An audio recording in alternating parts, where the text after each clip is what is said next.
everyone. This is Christina Byrne. You're watching Black Tea News.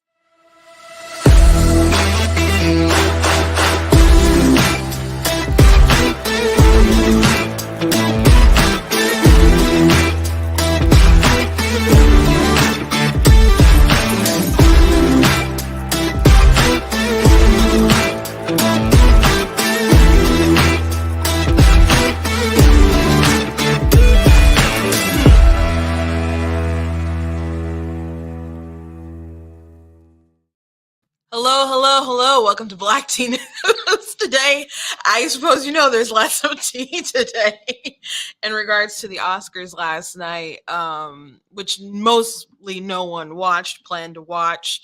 And then there was rumblings because I guess the Oscars, everyone else normally like watching in the US or whatever, there was some kind of disruption, but the Japanese were like, screw that, we're playing the thing.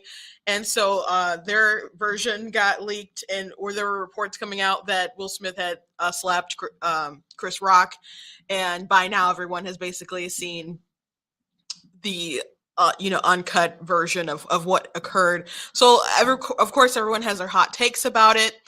Of course, it's not a normal thing where someone at an award show just goes and slaps somebody. People are questioning rather whether it was real or whether it was fake. I think it was real, and I'll get to why. But we're going to be talking about that, the incident when it happened, some hot takes about it. There's been lots of memes. I hope you've been following my Facebook page. I'm not going to really show a lot of memes or anything today on this broadcast because I think I want to do like a separate video where I just show a lot of the good memes.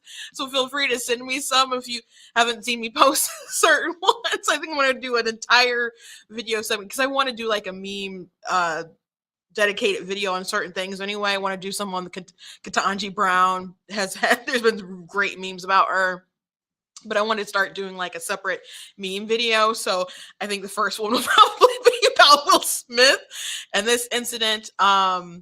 But what he did wasn't cool, and people are debating it. I've seen even hot takes of people trying to debate race into it, like he would have never done that to a white comedian, and this is an example of white privilege. I'm like, he just slapped someone in front of everyone. It was battery, and whether Chris Rock wants to press charges or not, which I heard he's not, everyone knows he did. He got to sit there, and not too long after that, he accepted his award for Best Actor, which I'm not saying he didn't deserve. I didn't see the film. I heard it was really good. People said he did a really good job, so I'm not doubting that he is an impressive actor and deserved the award that he got. But in this kind of situation, you would think maybe the Academy, if they had standards, they would probably be discussing whether or not he was going to keep it. And they said, we don't condone violence. And it's like, you sure? Because in most normal situations, even on a reality TV show, I would think that there would have been security somewhere. I'm sure we've all watched a lot of, reality TV shows when they're like, the security guys come out and try to pull people away or something, like, no one was like, hey, Chris, you doing okay? No one's like, Mr. Smith, we gotta like pull you away or something. Like that was, it was wretched. So we'll be talking about that. We'll also be talking about Disney, who has decided to, Disney has decided to put out a statement regarding the Don't Say Gay bill, which is pretty ridiculous, which they did bring it up last night. I have a clip of this, and I suppose I've spared you all. Amy Schumer and people were just like, Florida, you suck. We can say gay. And people started chanting gay. And I'm like, oh, I'm not surprised you guys haven't read the bill, but they're also not reading the room, because we talked last week that there was a poll that came out with Democrat primary voters who actually don't want kids in K through 3 being taught about sexuality. So this is a very unpopular thing that they want to push, something that they want a hill that they want to die upon. I don't understand. But Disney came out with their response saying this bill shouldn't have been passed, even at the same time where there's news where there's been Disney employees arrested for pedophilia. That's just not good timing on the least bit. But I guess they let a couple hundred or whatever. I don't know how many people who are LGBT who work within Disney, but whatever the vocal, it could be I don't know. They have over what 200,000 employees. There's a lot of people who work at Disney, but they've let some people who are with Disney, within Disney, and I guess the media too, bully them into coming out to take this position. But it's like you're taking a position against your customers, because your customers, a lot of them trust you. Like, hey, I got to do my day work. I got to, do my the laundry or whatever. You sit down and you watch Little Mermaid, and and now they have to contend with the fact that this company is saying, hey, we do think that people should be outside of parents should be teaching children about sexuality in this target age range. So if you were a parent and Disney comes out with that sort of statement, are you going to be like, oh yeah, I really respect and love and trust still the Disney brand? Or would you be scratching your head saying, oh gosh, maybe I should rethink this Disney subscription? So if I was a parent, that's where my mind would be. But we're going to talk about that today. Also in Utah, they decided to pass a bill that the people in Utah, that biological males cannot compete in women's sports, girls sports. And you think, oh yeah, that's a great bill, which they should be passing or trying to get legislation that across the whole country, in my opinion. But Utah pretty red, right? Well, the governor is Republican, but he still vetoed it, and they overrode the veto like immediately. So I question what was the purpose of the veto, because I if you could read the room, clearly it was going to be overridden.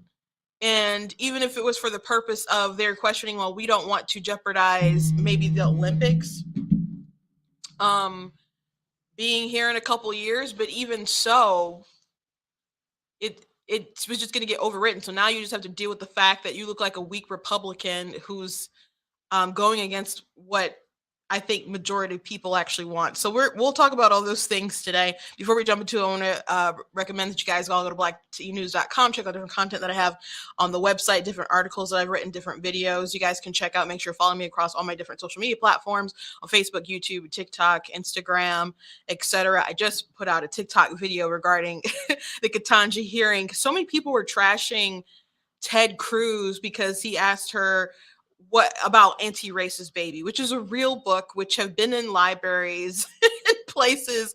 And she tried to pretend like she knew what CRT was. And he actually pulled out a big board with her quoting or saying something about CRT. And so she's part of this really liberal mind leftist day school that has been incorporating radical things. So he asked her about Anti-Racist Baby, and so she has this long sigh. She's like, senator, and people are just like, this is what black women have to put up with, these dumb questions from all these white people. And it's like, Dianne Feinstein told Amy Coney Barrett that the dogma lives loudly within you. Cory Booker asked so many Trump nominees about whether they think gay sex is a perversion and how many they've married or stuff like that. So or if they knew the sexuality of their employees and how many gay law clerks do you have working under you. So she was asked very toughly and extensively about her record as a judge, which I think is valid, unlike a lot of dumb questions that Democrats will ask. But back to the Anti-Racist Baby, that's a real book, and the author of that, Ibrahim X. Kendi, is very mainstream. He got really, really mainstream in 2020, so much to the point where Jack Dorsey pledged like $10 million immediately when he started his fund or whatever. You have Disney, who has this Reimagine Tomorrow project where they do all this, I don't know, diversity training and all this kind of stuff that's like CRT racist, anti-racist kind of stuff from Ibrahim Kendi and white fragility kind of garbage nonsense. And they do recommend his reading. And he's just a mainstream person. Netflix did several deals or whatever with him to get different content out. So I'm glad people find Anti-Racist Baby and questions like, do you think babies are racist, as a ridiculous sort of premise. But the thing is, why do we entertain these ridiculous people and promote them to such high regard and then allow them to affect our school policies, allow them to infect our corporate America, which there's been if you don't follow people like Chris Rofo, you're really missing out on some of the big leaks that they do as far as corporate America really being engaged in a lot of this stuff. So I'm glad people thought it was ridiculous. But anyway, I put that out there today. I did just share that on my Facebook. So make sure you guys are following me across all my different platforms. I do want to thank Brian and Michigan Pack. I'm in their studio today. If I say something today that triggers you, they don't care. I don't care. It doesn't work like that. I'm just here using space, and I do appreciate them uplifting conservative voices. Lastly, before I jump into my funny of the day, when I kick things off, you guys know I like to start with a laugh, which I've already been laughing. If you do like what I do here, consider going to blacktnews.com/donate and supporting by leaving a donation, whether it's $10, $20, or whatever you can do, the more the merrier. I do really appreciate you guys. And I do also appreciate anyone who shares, who likes, who encourages other people to watch Black Tea. I was at an event last week, and it was like a local political thing, but there's definitely a lot of love in the room, and I really appreciate people who want to see Black teen news do well. So God bless you all. So first thing I want to share, because this is Chris Rock did not crack another joke, which it kind of, he makes a face where it seems plausible, or maybe I don't think he quite knew how to respond after he got slapped a bit. But perhaps there were other jokes reeling in his head. There's like a facial expression he kind of makes. And so some people were saying he needed to make a joke like, man, you're so this mad in March. I can't imagine how mad you are in August. Which some time ago, Jada told Will at, I guess, one of their red table talks, whatever, that she got into an entanglement with a young man called August. And if you have not seen this remix video, you're really missing out. So I wanted to show you guys this and share it with you guys, because this is one of my many joys. And I decided we were going to take our space, and what happened? Yeah, and then I got into an entanglement with August, an entanglement with August, an entanglement with August, an entanglement, an entanglement, an entanglement with August, an entanglement with August, an entanglement with August, an entanglement, an entanglement, an entanglement with August, an entanglement with August, an entanglement with August, An entanglement, an entanglement. an entanglement with August. I got into an entanglement with August, An entanglement. with August, with August, with August, an entanglement with August, an entanglement with August, An entanglement. with August, with August, August. entanglement with August, an entanglement with August, an entanglement, an entanglement, an entanglement with August, an entanglement with August, an entanglement with August, an entanglement, an entanglement, an entanglement with August. I'm Marquis, baby. Marquis, baby.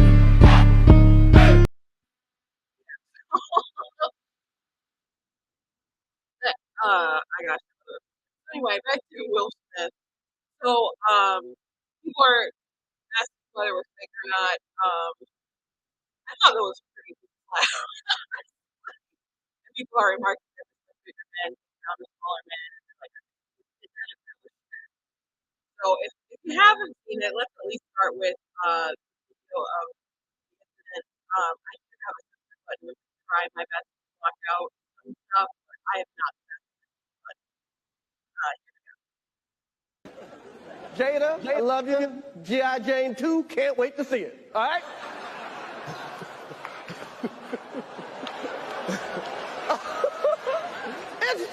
That was a nice one. Okay. I'm out here. Richard. Oh, wow. Wow. Will Smith just smacked the shit out of me. Keep my wife's name out your fucking mouth. Wow, dude.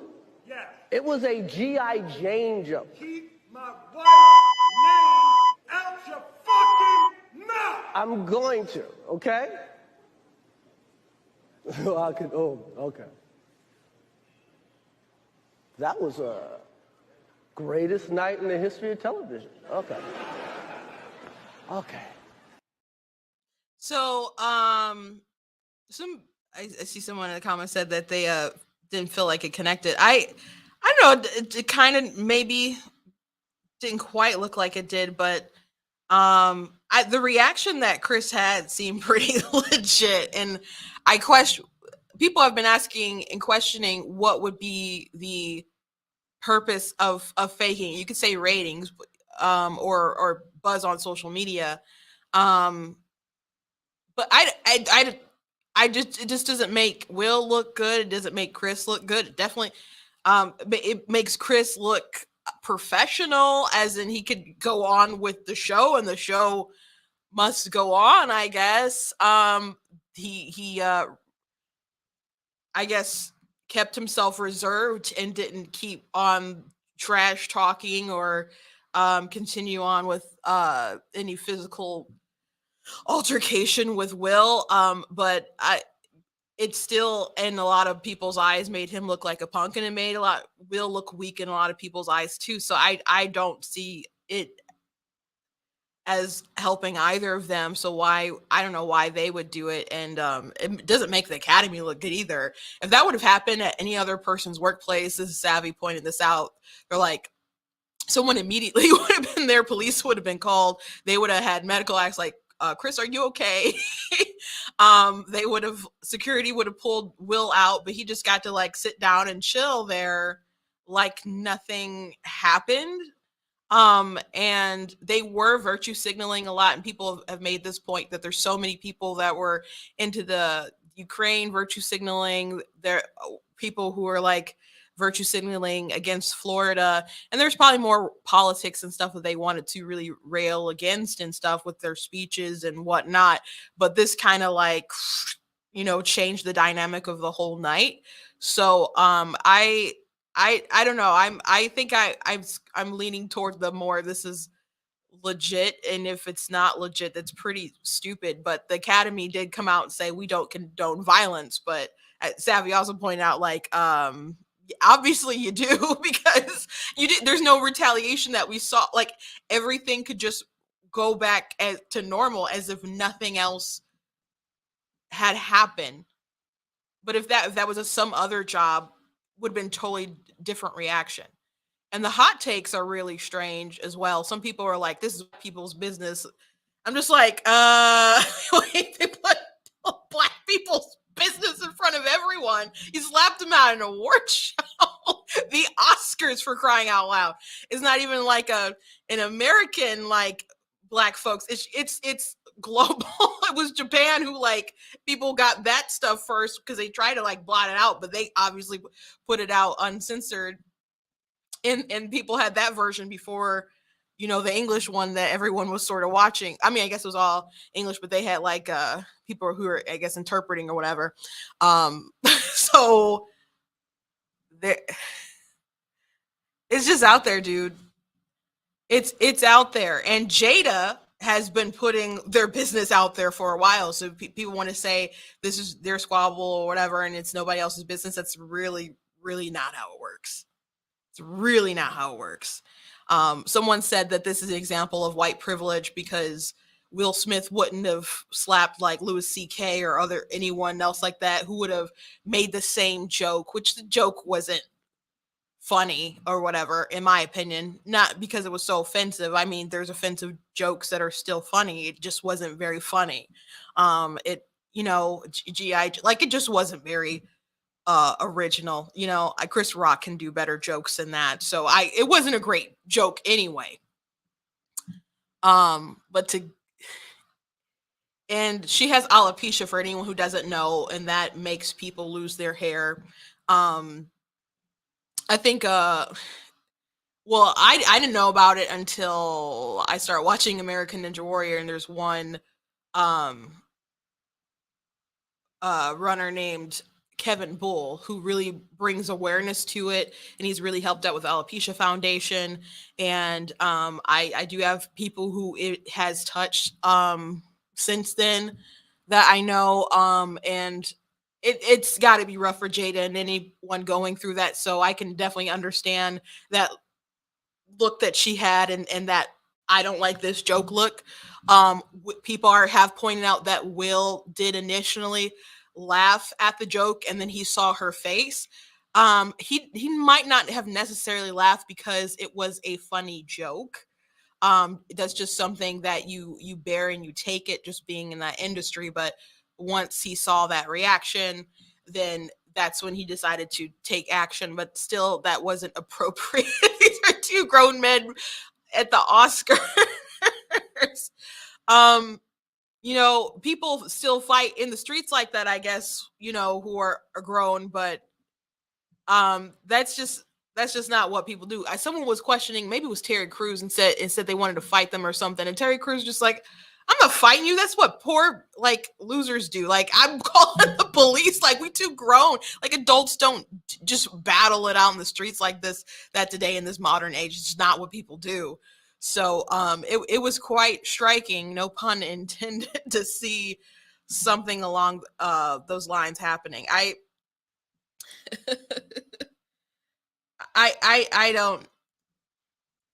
don't know what they were thinking, if it was actually staged. Because again, it just doesn't make them look good.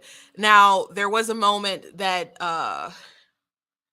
Denzel Washington talked to him off stage and just tried to calm it down. Bradley Cooper and Tyler Perry, which Will Smith mentioned in his speech when he gave his acceptance speech. And I do have that. Maybe I'll play a little bit of it. And he told Will that the devil always comes against people who. I guess I'll play that little snippet that someone had of it. I'm not going to play his whole speech. It's like about 5 minutes long. He went a little long with it. He was crying a lot. Denzel said to me a few minutes ago, he said, at your highest moment, be careful. That's when the devil comes for you.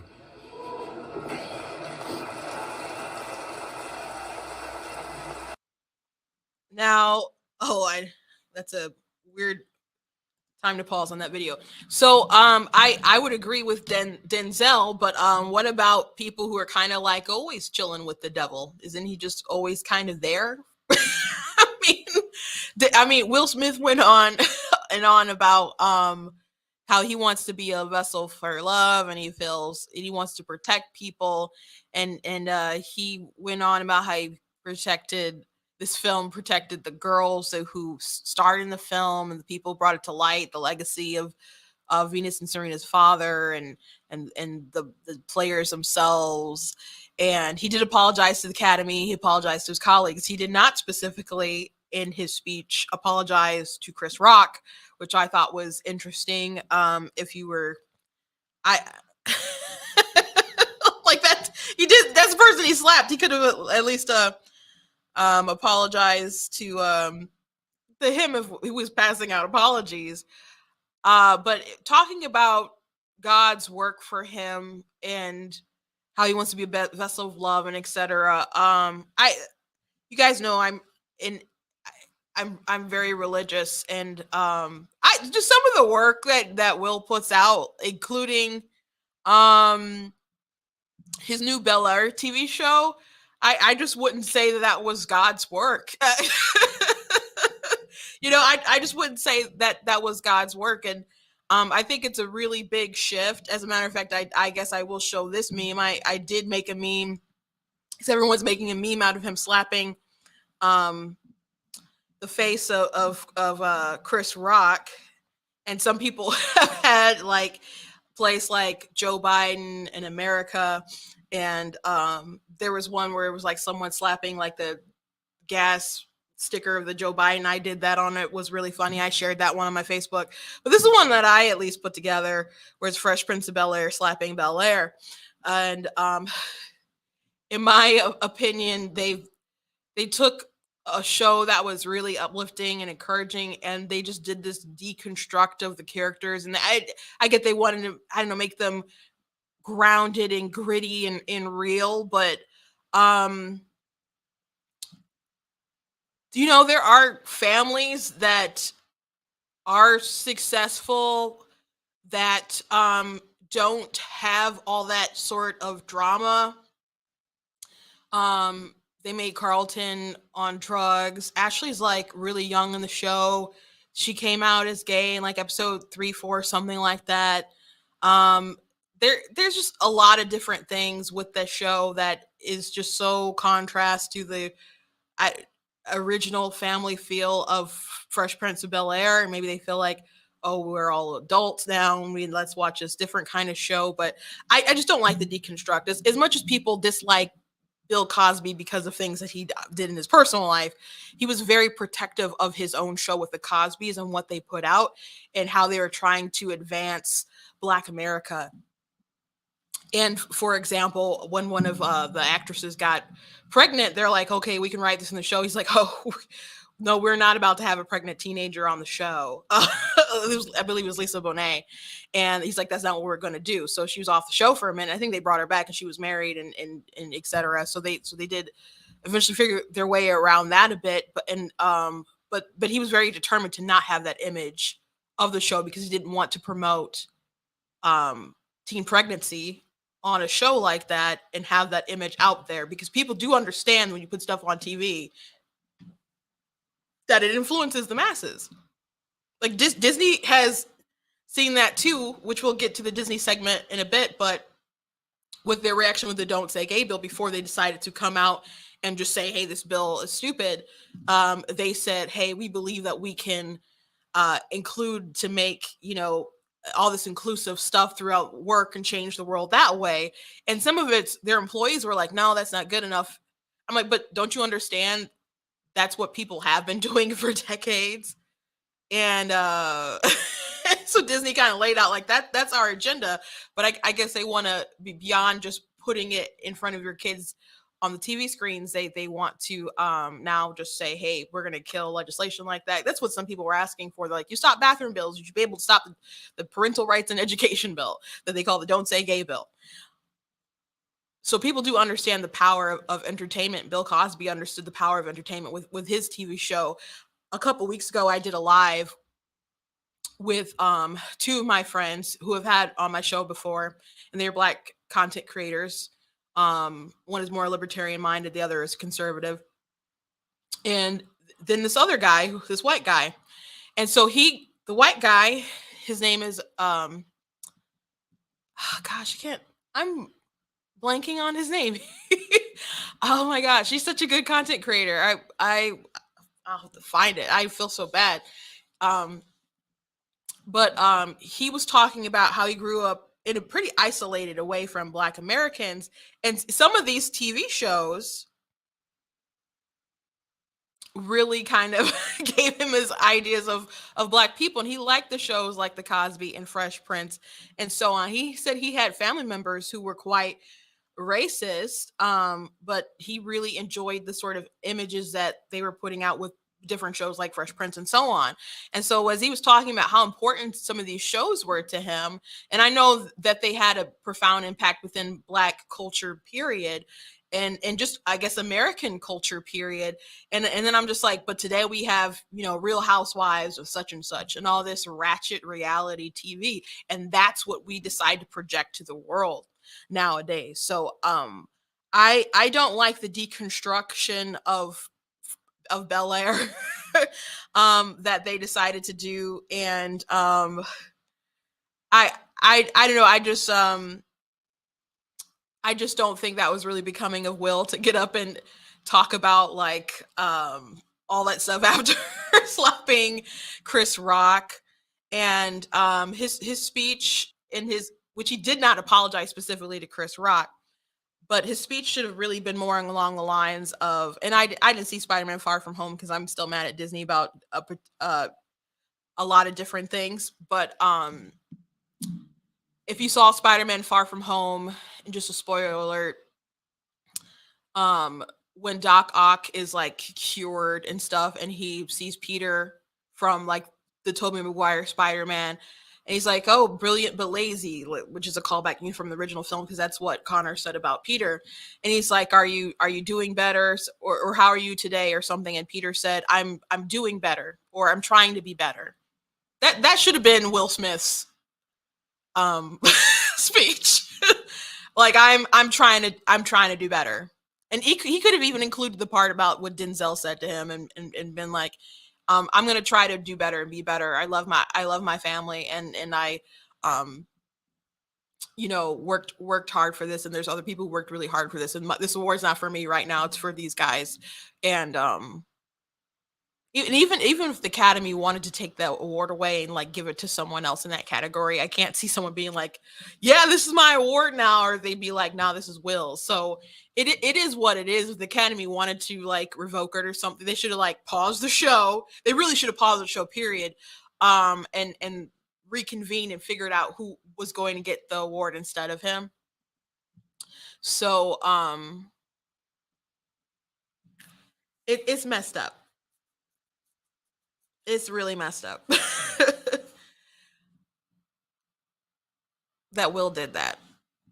So his old "the devil attacks you at your highest." I believe that's true, and I suppose it can be true um with everyone, not particularly people who share your faith, but um are you someone who works in concert with him in certain areas? And I would just question some of the content that Will um and his family decides to put out. So I'll leave it at that, and I'll go on. I want to talk about Florida, because at the Oscars they also did mention the "Don't Say Gay" bill and wanted to trash Florida. But by the way, we talked about this last week. It is actually very popular legislation when you actually read the bill. And there was a poll that came out with the "Don't Say Gay" bill test. And people just asked, like, "Hey, do you think kindergarten through third grade should be taught about sexual orientation by their teachers?" And 52% of Democrats said, we agree that you shouldn't be able to do that. And so a majority of Democrat primary voters said that's not cool. So that's great. So the question is, why do these people want to die on this hill? Because when the actual real language gets out, and it sounds like DeSantis is really good at navigating around these reporters. He's going to win sweepingly. They're only making his power grow. It's like reading, like, make my monster grow. That's what the media is doing to Ron DeSantis, I think. The more they want to die on all these crazy hills. So if that's what they want to do, that's what's gonna happen. Okay. I'm not surprised that Hollywood hasn't gotten the memo, and they're incredibly out of touch. But that's what they decided to do. But with Disney, they decided to come out against this bill, which they have already. But they decided to issue a statement. So they said Florida's HB 1557, also known as the "Don't Say Gay" bill.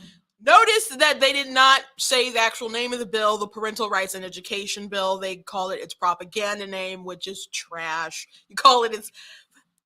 They issued the technical name of the bill, but not the actual name of the bill, just the propaganda name. So that's where we're at starting off. Should never have been passed and should never have been signed into law. Our goal as a company is for the law to be repealed by the legislature or struck down in the courts, and we remain committed to supporting the national and state organizations working to achieve that. We are dedicated to standing up for the rights and safety of LGBTQ plus members of the Disney family, as well as the LGBTQ plus community in Florida and across the country. So this is Disney going to war, in my opinion, with the parents. This is them declaring like war, because they're saying we want it struck down in the courts. We want it overturned. So what is the alternative that you want? This is, I've talked about this so many times. In case you don't know, this is what the bill is. The bill is that teachers, administrators, and so on cannot conspire to hide important information from parents regarding the mental health of their children. So Disney is apparently against that. Here's the other big sections that have caused all the stir. You cannot teach sexual orientation or gender identity to children K through 3 or other grades if it is taught in an inappropriate manner deemed by the state standards. Do I know what Florida's state standards are off the top of my head? No, I don't. But that I'm just telling you the language of the bill. So Disney is against that. So the main structure of the bill is the K through 3. And potentially, depending on how people want to teach sexual orientation, which there's kids who don't even know how to read properly when they graduate, and we're arguing about, I don't know, teaching kids about whether they're pansexual or not. And you're like, teachers aren't doing that? Oh, yes, they are. Oh, yes, they are. And it's in, I had a pretty viral video talking about how Blue's Clues was put this stuff in their TV show, and that's 3 through 5 in ages. Preschool. So, oh, yes, people are. There is a need for this bill. If you don't think there is, it's just because you haven't been paying attention. Is it as widespread as people feel? I don't know. I hope to God not. One time is too many. And to the teachers out there who are perfectly sane, please stand up for your profession. Please stand up for your profession. But Disney's going to war because apparently they think that teachers should be able to teach sexuality K through 3 and hide important information. That's what Disney is saying when they're against this bill. This bill that they didn't have the courage to call the Parental Rights and Education Bill, the proper name of the bill. So here's a clip of Ron DeSantis talking about more of this. He's going to be talking about this a lot. And so we will continue to recognize that in the state of Florida, parents have a fundamental role in the education, healthcare, and well-being of their children. We will not move from that. I don't care what corporate media outlets say. I don't care what Hollywood says. I don't care what big corporations say. Here I stand. I'm not backing down.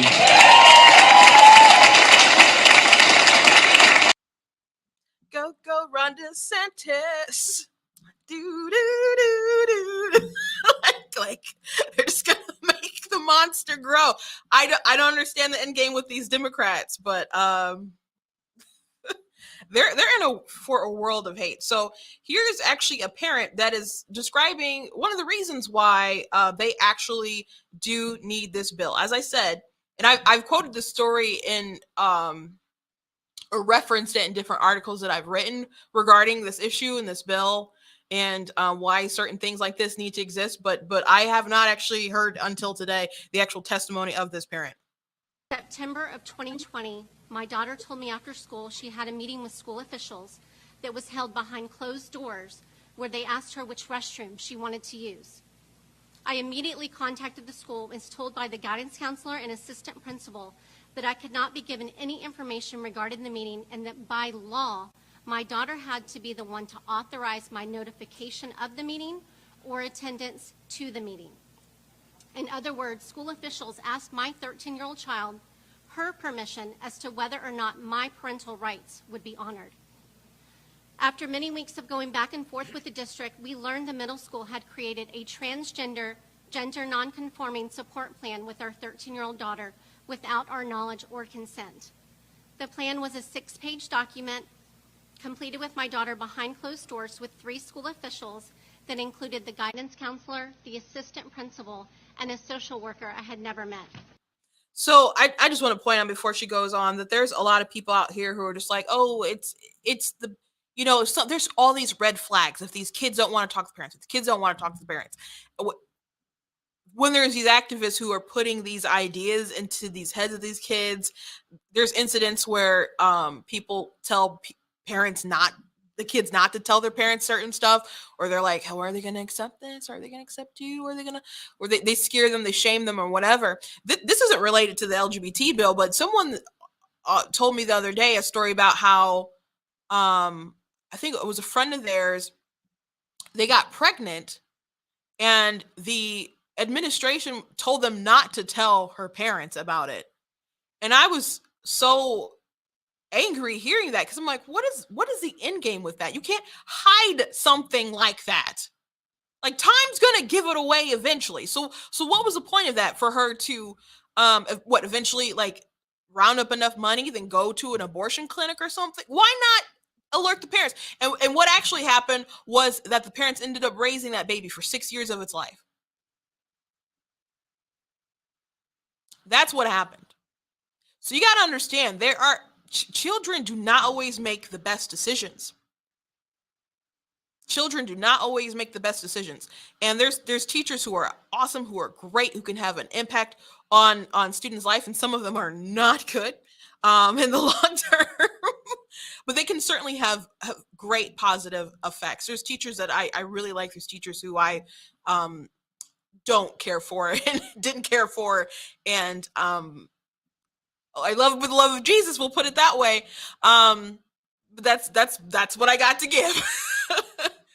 But there's people who will have a profound impact on your children's life, and they'll know them for like 8 months.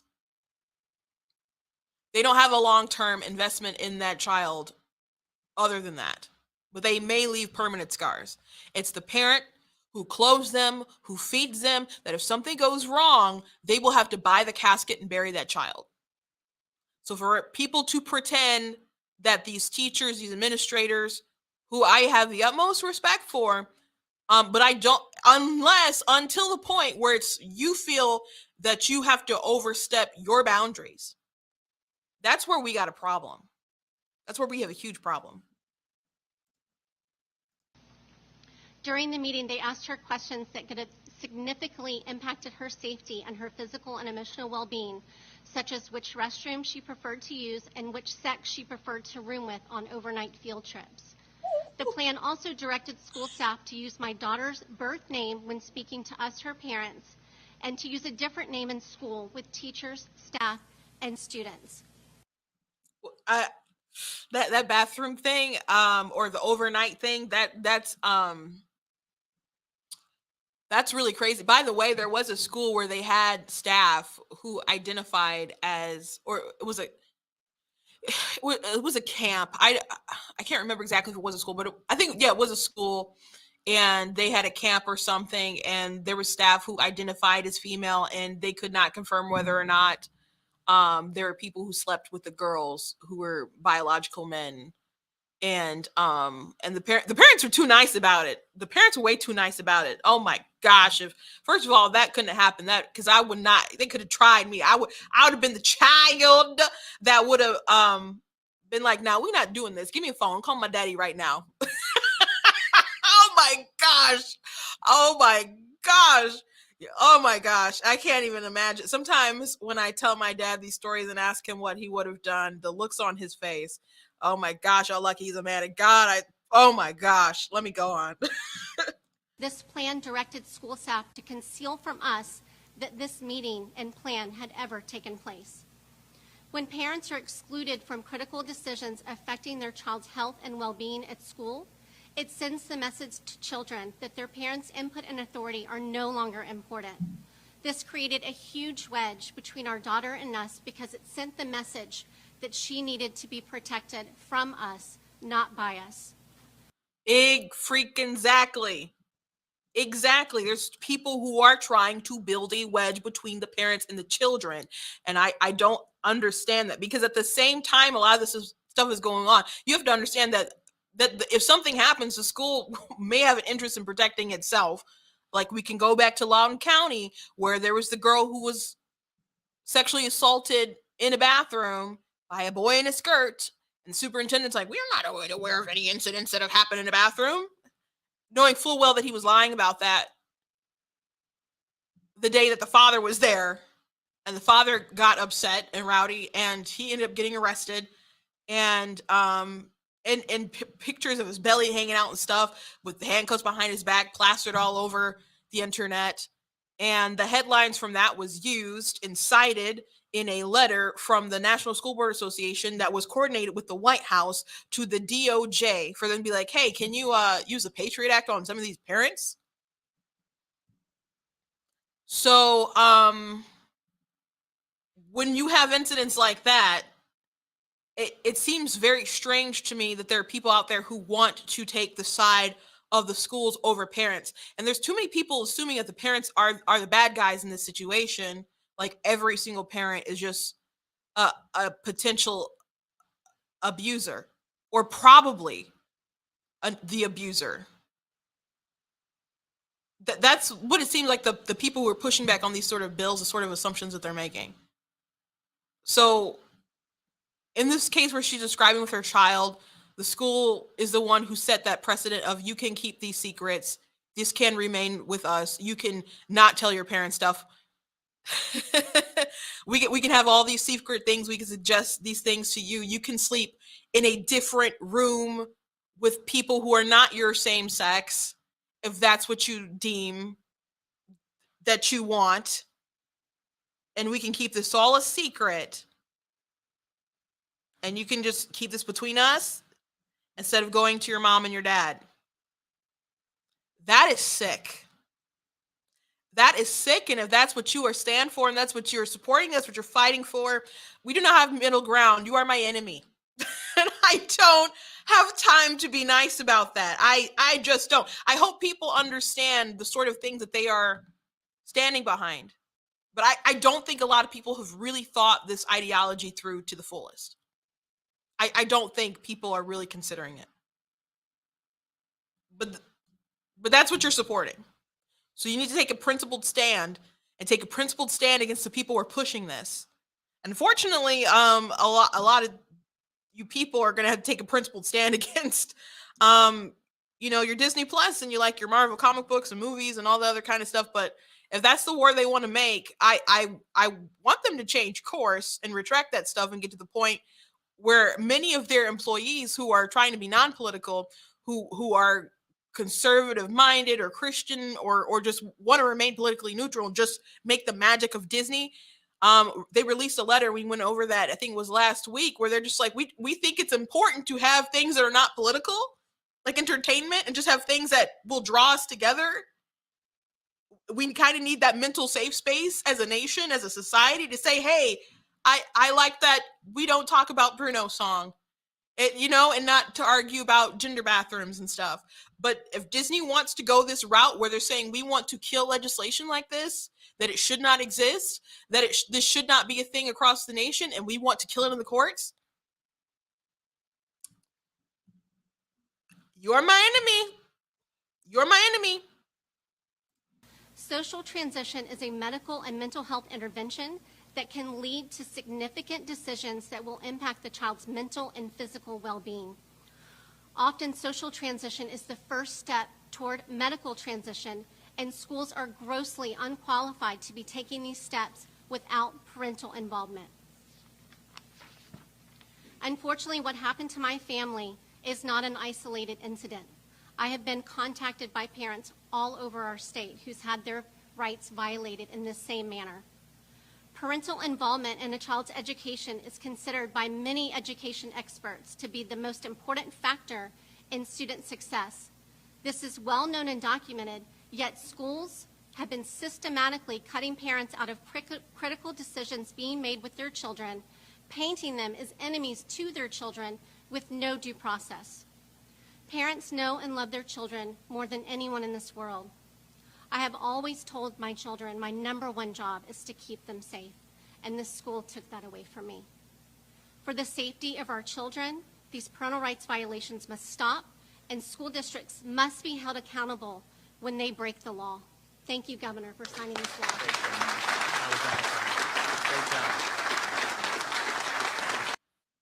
Yeah, I'm pretty sure he's about to just say the thing that I already played. Go Ron DeSantis. Do do do do. Is there a better governor in America right now? Is there? I don't think so. I don't think so. It's no wonder that at events like CPAC and so on, where they do polling for who's going to be the president or who would you support, overwhelmingly still it's President Donald Trump, but Ron DeSantis is a second. And granted, it's still a pretty large gap. But the gap between DeSantis and anyone else is large as well. They're not even like feasible and worth talking about it right now. But it's still early. It's still early. But man, I don't think there's anyone better than DeSantis right now. And there have been other governors who have tried to stand up in a little bit, but not to the, they're not willing to brawl as much as he is on these issues. And these are winning issues with parents. I know there's a lot of political pageantry around like the parental rights bill, with the propaganda with the don't say gay bill. But when people look at the language of the bill, they're like, no, oh gosh, no, why would I support that? But there are people who are still adamantly saying, hey, no, we think that should be taught. And they think it should be taught because they're like, well, we need to teach the kids inclusion. I'm just like, first of all, to what degree do you need to teach inclusion? Like, do you need to just kind of teach people like skills where if they're in someone's space and they're different, that they're just respectful to them? Because you don't need to like literally include every single thing that happens in life to teach children that. I mean, you can, I say this a lot, but show them Land Before Time. When it's done with dinosaurs, like three horns don't play with long necks, and they all had to work together, and they all became friends as they tried to get to the Great Valley and reunite with their parents, and Littlefoot with his grandparents, because his mom was killed by the T-Rex, and it was all very sad. But those are lessons that people are able to learn, um and hopefully to some degree they go to school with some of that in mind, that they've been taught a little bit of that baseline from their parents, but they go into schools and they learn to cooperate with other children. So no, it's not really a teacher's job to teach sexuality to children. And by the way, it does not say homosexuality, it doesn't say lesbians, it doesn't say gay people, it doesn't say queer, it just says sexuality. So if, for people who say that they don't like the bill, would you support if teachers decided and your kid was like gay at their young tender age of, I don't know, 8 or something, and the teachers and the staff were like, you know what, we got to put this kid through conversion therapy, and then they hid it from the parents, they hid it from you, would you be okay with that? Because this bill actually would ban something like that. It's very neutral, but people don't want others to know that it's very neutral. So there's been a lot of lies going on, a lot of propaganda from not just Hollywood and Disney and the media, the way the mainstream media has repeatedly repeated "don't say gay" instead of parental rights and education has been malpractice to present it in such a way. But there have been people, like if you go on TikTok, man, there's so many huge accounts with millions and millions upon followers that have spread misinformation regarding this bill. And it's just been really disgusting. But if Disney, it was smart for them. I sort of praised them a little bit. I still ragged on them, but I'm like, it doesn't make sense. These Disney employees who want to push them into making this really bad business decision. And then maybe like 2 days later, Disney's like, oh, we don't like this bill. So the statement is the strongest thing they've said about it in regards to they want to stop legislation like it. But it's a really, really bad business decision, a really bad business move. And in the end, I hope it costs them something. I do. Because I do think that they need to be taught a lesson to just kind of stay in your lane. They can't even be honest about what they're fighting against. Again, I want to note, they did not even bother putting the real name of the bill. They put the HB 1557, but they didn't put the real name, Parental Rights and Education. And then they put its propaganda name, the Don't Say Gay bill. So why aren't they committed to protecting women's spaces? I saw a Twitter thread that was pretty interesting. And someone was arguing, saying, like, don't you understand what will happen if this is what you support? Let me see if I can find it really, really quick. This was pretty ridiculous. Here we go. Gareth Roberts was tweeting to Tom Harwood, who's verified. I'm not off the top of my head, not sure who he is, but he said, you and I are men, Tom. We have the right to enter women's private spaces because men commit an overwhelming majority of sexual and violent crimes, and predominantly men will exploit any weakness in safeguarding. Our individuality is irrelevant as is any other man's. And then Tom said men should not be allowed in women's spaces. No one is saying they should. Well, what do you guys think will happen when this is the kind of stuff that you support? And so Gareth said, if I decided that I was a woman, would I then have the right to enter a woman's private spaces? And Tom said, if you declared that on a whim, no. And Gareth said, how can you tell if I or anybody else declare it on a whim or not? What does it actually mean when a man declares this? Do a man's responsibilities and rights change when he makes a declaration? And if so, why? And Tom said, you either live your life authentically as a woman or you do not. It's as clear as day. It doesn't matter if you decide to live your life authentically as a woman. That doesn't mean that any sort of like taking advantage of proclivities that you may have doesn't just automatically go away. Leah Thomas, who just won at Penn State, still is in the girls, and the girls on the team have complained because they've gone in the locker room and his dingleberries have been hanging out. They complained to the coaches and stuff, and still nothing was done. And I'm not saying that Leah doesn't have real gender dysphoria, but I think his problem is narcissism. That's the real issue. But why should women be the ones to lose out on that? So they can a biological man can still authentically live his life identifying as a woman and still be allowed in the spaces. I don't think people have really, really, really thought this all the way through. And a friend of mine who's a lesbian but suffers with gender dysphoria, and really, really supports this bill because when she was young, she was told that she could become a boy, and that really, really psychologically messed with her head. But she talked about the Wee Spot incident that happened maybe about 2 years ago now, maybe. I don't know if it was quite that long ago, but in California, there was a spa and there was a woman who was like, oh, there's a dude in here who's showing his privates to everybody. And they're just like, well, we can't do anything. They identify as a woman. And that's how things were, the ordinance or laws or whatever out in California. So the spa really couldn't do anything. This is just how crazy California is. But they're just out with their privates out. And so she was like, you're uncomfortable with your body when you're struggling with gender dysphoria. So why would you go around just exposing yourself like that? It doesn't even make sense. Some people are sick. Some people want to take advantage of you. And when people don't stand up and just say no to some of this stuff, you're going to weasel in people who do want to hurt and harm women. You just are. When you have incidents like in Loudoun County, when you're trying to hide an actual sexual assault, when parents are saying, no, we don't want the bathrooms intermixed like with this. We don't want the locker rooms intermixed with this. And you have a real incident where someone actually committed a crime and a violation against a young woman.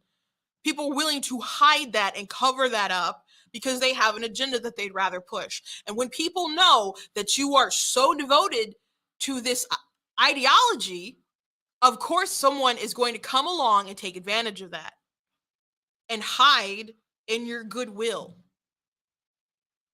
So just have some consideration for women and their spaces. The people don't want to critically think about how far all this goes. Where are the real repercussions of all this? So God bless Ron DeSantis. God bless Florida. Disney, I hope you're in a lot of world of hurt over this. Because it's not cool. Last thing I want to mention briefly is that in Utah, they did pass a bill, and it's a Republican state. It should seem like a no-brainer. This is from the Daily Wire. Girls Only Utah legislature overrides governor's veto, bans biological males from women's sports. So the question is, why did the governor decide to do this? Because if you have enough people in the legislature for a veto, to override a veto, and you still go ahead and you veto it anyway, something that would be popular with people across the nation, I don't understand what sort of capital you think you're exercising politically. So is it really about virtue signaling? And maybe it could be about money, because I did mention that this could perhaps put into jeopardy the upcoming Olympics in 2030 or 2034. in Salt Lake City, but so like I know that there was like boycott stuff with bathrooms and other stuff in the past, but it still doesn't make any sense. Like if people stand up and are like, you know what, it doesn't actually make sense. And I think that's where the country's sort of leaning with a lot of this ideology stuff. I think there are a lot of people are really sick of it, how much has been pushed. So if companies want to go that route where they're like, we're gonna pull the Olympics, or we're gonna pull the women's NBA, or we're gonna pull, the college games or whatever. I think we're getting to the point where people will not stand for that. And I hope that's true. And again, I hope Disney starts to see repercussions for what they said, but people got to talk about it because people got to know. Like on the Twitter, in my Twitter circle, whatever, people are talking about it, but that needs to be widespread what Disney is talking about doing so they can feel it in their pockets a little bit. So maybe they will change course. And not only listen to their customers, but also listen to their own employees who think they're taking it too far. So I don't understand why a Republican governor would veto this bill, especially knowing that was going to be overridden, because something like this would be obviously really popular in Utah, no less. But I think nationally, maybe something like this obviously couldn't pass in like California or something like that. Or who knows? Who knows? You never know until people show up at the ballot box. Because in California, I mean, it was only 2008. I know that's like forever ago now, but politically, I don't know if it's that far ago if you really think about it, that gay marriage was on the ballot in California, and that got voted down. And so that case eventually got to the Supreme Court, and that's why it's legal everywhere. But I was so surprised. I'm like, in California? Yeah, so you never know how people are going to react until something is actually on the ballot. And you got polling and other kind of stuff, but if there was plain language on the ballot and they're like, do you think biological men should be allowed in women's spaces? I think people would probably be like, nah, that's not cool. I think that they would probably be like that everywhere. And do you think that biological men should be able to compete against biological women in sports? I think a lot of people are going to get to the point where they really question how that can be feasible in the long term. I mean, the only real result is the next step would be just to get rid of women's sports altogether, and then women are just going to lose out on all opportunities for scholarships and etc. because we can't compete with men on that level. We just can't. It's not me being anti-feminist. It's just like reality. I am pretty competitive, although I'm obviously not someone who gets up and does athletics and stuff like that every day. But man, when I was in like gym class or something, we had to play like boys and volleyball because it was like a I don't know, pick whatever you do day or something. And man, first of all, they did not play like I was on the volleyball team, so there were like technical things they were doing wrong that annoyed me. But I can't be like the buzzkill in gym class, but they were just way stronger than all the girls, and they could spike it, nonstop, and they hit it harder and farther than everyone else, and they just killed, and it just it's just an unfair advantage. And of course, people know that with like Leah Thomas, for example, who was like 400th and something place on the male team, and then he switched over for the women's team and became number one. And so people said he switched difficulty mode because other it was too hard. But that's precisely what he did. And I think he took advantage of the system. I'm not saying he doesn't actually have gender dysphoria, but I think narcissism is his problem. I think it's narcissism. Thank you guys for joining in with me today. I hope you enjoyed the show. Please check out what I have on blackteennews.com, different merchandise that I have on the site, like the Make Crack Whack Again vote, Trump 2024. I got that one. I have some new pro-woman, biological woman merch that you guys can check out. I did this kind of hodgepodge graphic before we started that I will show you as soon as it finishes loading.